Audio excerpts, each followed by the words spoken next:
Hello dear students, welcome to S Chand academy. इस video के first part में हमने देखा कि किस तरह की हमारी आईज में मायोपिया या हाइपरमेट्रोपिया जैसे इश्यूज आ सकते हैं। हमने उनको अच्छे से कवर किया, सीखा, समझा। उसके अलावा भी कुछ और इश्यूज हो सकते हैं जो कि हम इस वीडियो के सेकंड पार्ट में कवर करने वाले हैं। So let's look at it कि किस किस तरीके के इश्यूज मायोपिया एंड हाइपरमेट्रोपिया के अलावा आईज में आ सकते हैं। प्लस हम डिस्कस करेंगे कि उन इश्यूज को किस किस तरीके से दूर किया जा सकता है।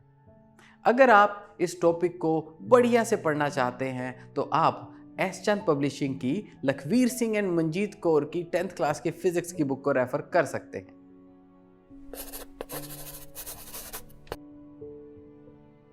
मायोपिया एंड हाइपरमेट्रोपिया तो सिंपल एक तरह का एक लेंस का इम्परफेक्शन है जिसमें वो एक तरह की लाइट को तो प्रॉपर फोकस कर पा रहा है बट दूसरी लाइट को वो फोकस नहीं कर पा रहा है। एंड टू करेक्ट दैट हमने कुछ ऑल्सो सॉल्यूशंस भी सजेस्ट किए जिसमें यूजिंग कनकेव लेंस और कन्वेक्स लेंस हमने इस इशू को रिजॉल्व किया। Now the next thing in this problem list is presbyopia. अब प्रेसबायोपिया जो इशू है ये जनरली देखा जाता है कि ओल्ड एज पीपल में काफ़ी ज़्यादा देखा जाता है। इसका जो मेन इफेक्ट पड़ता है वो शुरुआत में वैसे तो नियर बाय ऑब्जेक्ट्स को देखने में ज़्यादा पड़ता है बट ऑल्सो इसमें ऐसा भी हो सकता है कि नियर बाय और फार दोनों तरह के ऑब्जेक्ट्स में देखने में प्रॉब्लम आए। अब इसमें होता क्या है कि प्रेसबायोपिया जो डिफेक्ट है इस केस में जो आपकी लेंस को जो फ्लेक्सिबल बनाने वाली हमारी सिलियरी मसल्स हैं उनमें कमजोरी आ जाती है। So they are not that capable, that fit कि वो फटाफट वो सारे काम कर सकें जो हम लेंस की पावर को वेरी करने के लिए फटाफट से करना चाहते हैं। सो जब ये काम नहीं होता है इन दैट केस आपको पास का और दूर का दोनों धुंधला नजर आ सकते हैं। दूर के केस में स्टिल ऐसा हो सकता है कि वो सिलियरी मसल्स जो हैं वो स्ट्रेच्ड फॉर्म में हो, आपका लेंस जो है वो एक थिन फॉर्म में हो और दूर की चीज़ें आपको नज़र आएँ एंड पास की चीज़ें नज़र ना आएँ। तो ऐसे पॉसिबिलिटी है but there is also possibility कि दोनों ही चीज़ें पॉसिबल ना हो पाए, ना थिन आपका लेंस हो पाए ना ही ज़रूरत पड़ने पर आपका लेंस थिक हो पाए। तो जैसा कि हम जानते हैं क्योंकि हम 25 सेंटीमीटर जो नियरेस्ट पॉइंट है जिसको बढ़िया से हम रिजॉल्व कर सकते हैं तो वो 25 सेंटीमीटर तक देख पाते हैं। तो ओल्ड एज पीपल में, ओल्ड पर्सन्स के अंदर इस तरह की जो प्रॉब्लम है वो देखी जाती है। So presbyopia is a defect of the vision due to which the old person can't see near by objects clearly due to loss of power of accommodation. So the main word is accommodation. ये power eye में से चली गई है, ciliary muscles जो है वो अब उतनी कैपेबल नहीं रही हैं। देन हम उसके बाद देखते हैं कि the near point of the old person having presbyopia gradually recedes and become more than. तो जो पॉइंट हमारे पास 25 सेंटीमीटर तक था जहाँ पे हम उसके बाद हम बढ़िया रिजॉल्व कर पा रहे थे वो पॉइंट सरक कर आगे हो जाता है, मतलब वो ज़्यादा हो जाता है तो हम नियर बाय ऑब्जेक्ट को बढ़िया तरीके से रिजॉल्व नहीं कर पाते हैं। तो आपने देखा होगा कि they put something at some distance and then उसको देखने की कोशिश करते हैं। पिछले दो केसेस में जो हमने देखा कि मायोपिया और हाइपरमेट्रोपिया का जो केस था, अब इस केस में ऐसा दोनों केसेस में हो रहा है, दोनों चीज़ें एक ही साथ हैपन हो रही हैं। तो अब जब दोनों चीज़ें एक साथ हैपन हो रही हैं तो हम क्या करते हैं कि इस तरीके का एक स्पेक्टिकल्स डिज़ाइन करते हैं जिसमें कन्वेक्स और कनकेव दोनों लेंस का स्ट्रक्चर होता है। सो सबसे पहले हमारे पास यहाँ पर एक अपर पार्ट में कनकेव लेंस है एंड हमारे पास लोअर पार्ट में कॉन्वेक्स लेंस है। तो ये कन्वेक्स लेंस क्या करता है, जो हमें रीड करना है, जो पास की चीज़ है, जो कि डाइवर्जिंग लाइट है, उस डाइवर्जिंग लाइट को कन्वर्ज करने के लिए ये आपका कॉन्वेक्स लेंस वर्क करता है। तो आपने देखा होगा कि कई बार अलग अलग शेड उन ऐसे स्पेक्टिकल्स में नज़र आते हैं कि एक तरफ से देखते हैं तो वो अलग से स्ट्रक्चर बीच में नज़र आता है and these guys read like this, ताकि वो उसके लोअर पार्ट में से जो कि ये पार्ट है उसे पढ़ सके। और दूर का देखने के लिए दे यूज दिस पार्ट। अब हर चीज़ के लिए बारी बारी चश्मा तो चेंज कर नहीं सकते। तो जैसा कि आप इस विजुअल में देख पा रहे हैं, बिल्कुल ऐसा होता है। इस तरीके के स्पेक्टिकल्स को जब हम यूज़ करते हैं तो इसी तरीके से परसेप्ट करके हमें किसी चीज़ को पढ़ने के लिए या दूर के ऑब्जेक्ट देखने के लिए अपने लेंस को बारी बारी सेट करना पड़ता है। But that is even more convenient then having 2 glasses, जिसमें आप पास का देखने के लिए अलग चश्मा लगाएं और दूर का देखने के लिए अलग चश्मा लगाएं। इसके अलावा कैटरेक्ट भी एक ऐसा इशू है जो हमारी आइज़ में हो सकता है। बेसिकली ओल्ड एज में ये इशू ज़्यादा देखा गया है। नाउ द कैटरेक्ट जो इशू है, इसमें क्या है, हमें जो चीज़ें हैं वो धुंधली नज़र आती। धुंधली इस वजह से क्योंकि जो लेंस हैं उसमें वो लेंस विद एज ऐसा नहीं रहता कि वो लेंस रिपेयर होता रहे और अपनी न्यू फॉर्म वापस लेकर आता रहे। तो उस पर कुछ इस तरह के डिफेक्ट्स क्रिएट हो सकते हैं जिसकी वजह से लाइट प्रॉपरली आपके रेटिना पे किसी ऑब्जेक्ट से ना पहुंचे। सो दैट्स वाई कैटरेक्ट के केस में इस तरह के विजन में प्रॉब्लम आती है।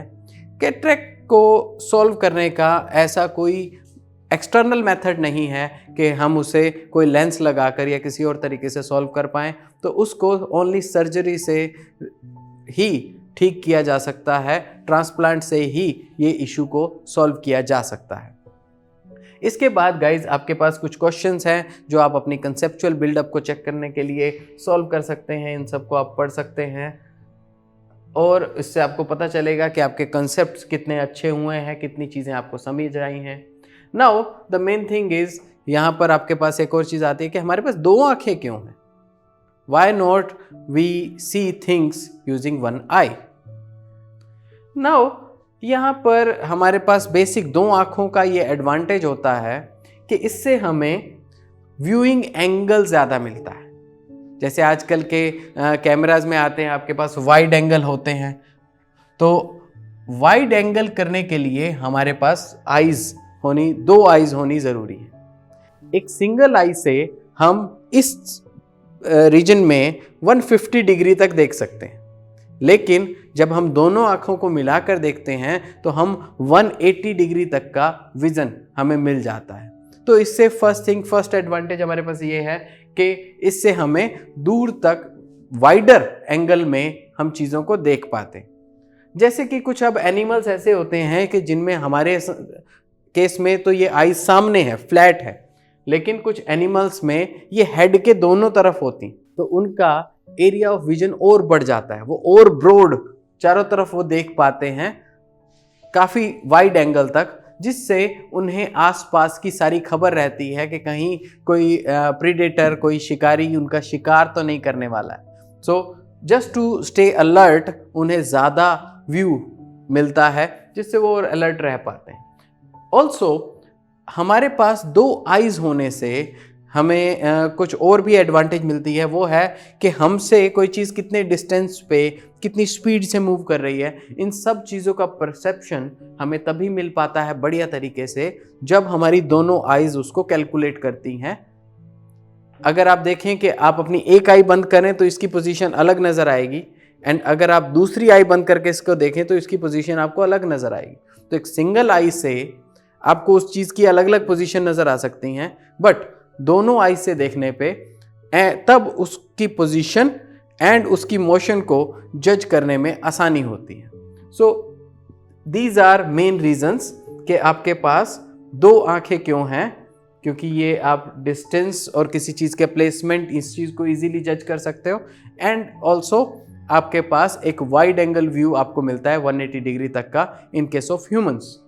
इसके बाद हमारे पास एक ऑप्टिकल इंस्ट्रूमेंट है जिसे हम कहते हैं ग्लास प्रिज्म। तो ग्लास प्रिज्म, ग्लास का एक आपके पास ट्रायंगुलर टाइप स्ट्रक्चर होती है। इसमें से कोई भी जो लाइट आपके पास होती है, so we can change the path of this light in this way. यहाँ पर आप देख सकते हैं कि सबसे पहले एक incident ray I. Because of that incident ray इस इंटरफेस पे एक रिफ्रैक्शन हुआ। रिफ्रैक्शन के बाद अब आप डेंसर मीडियम में हैं, and then finally from this denser medium जब आप वापस रेयरर मीडियम में आते हो तो अगेन आप नॉर्मल से दूर हट जाते हो। So this is the path of your रे। अब अगर ये यहाँ पर नहीं होता तो क्या होता, तो ये रे इस पॉइंट ई पे जाती, लेकिन इस प्रिज्म के होने की वजह से ये रे जो है ये पॉइंट डी पर आपके पास जा रही है। इन दिस वे ये जो प्रिज्म जो है ये लाइट को बेंड करता है एंड अलग अलग वेवलेंथ्स को अलग अलग एंगल पे बेंड करने की इसमें कैपेबिलिटी होती है, जिससे एक लाइट को 7 कलर्स में ब्रेक भी किया जा सकता है। बट इसके बारे में जानेंगे हम हमारी आने वाली वीडियोस में। एज अ समरी अगर हम देखें तो इस लेक्चर में हमने सीखा कि फर्स्ट पार्ट में हमने आँखों से जुड़ी हुई जो भी इश्यूज हो सकते हैं उनको डिस्कस किया। उसमें से मायोपिया एंड हाइपरमेट्रोपिया को हमने डिस्कस किया। Also we discuss the part के हम इनको कैसे सॉल्व कर सकते हैं, कैसे इन इशू को रिजॉल्व कर सकते हैं। अलॉन्ग विद दिस इस वीडियो के सेकेंड पार्ट में हमने देखा कि और किस तरह के इश्यूज हो सकते हैं कि जिसमें हमने प्रेस बायोपिया को डिस्कस किया एंड कैटरेक्ट को भी इसी में डिस्कस किया। Finally we came to the point कि हमें 2 आँखों की ही क्यों ज़रूरत है, सिंगल आई से क्या ये चीज़ नहीं हो सकती। तो हम सभी एनिमल्स में देखते हैं सबके पास 2 आँखें होती हैं। सो 2 eyes give us a broader view and also चीज़ों का आइडिया लगाने के लिए, डिस्टेंस स्पीड का आइडिया लगाने के लिए 2 eyes हमें बहुत हेल्प करती हैं। अगर आप इस टॉपिक को बढ़िया से पढ़ना चाहते हैं तो आप एस चंद पब्लिशिंग की लखवीर सिंह एंड मंजीत कौर की 10th क्लास की फिजिक्स की बुक को रेफर कर सकते हैं। आई होप आपको ये टॉपिक पसंद आया होगा। इफ़ यू लाइक दिस तो इसे ज़रूर लाइक कीजिए, अपने फ्रेंड्स के साथ शेयर कीजिए and don't forget to subscribe to the channel. Take care, have a good day.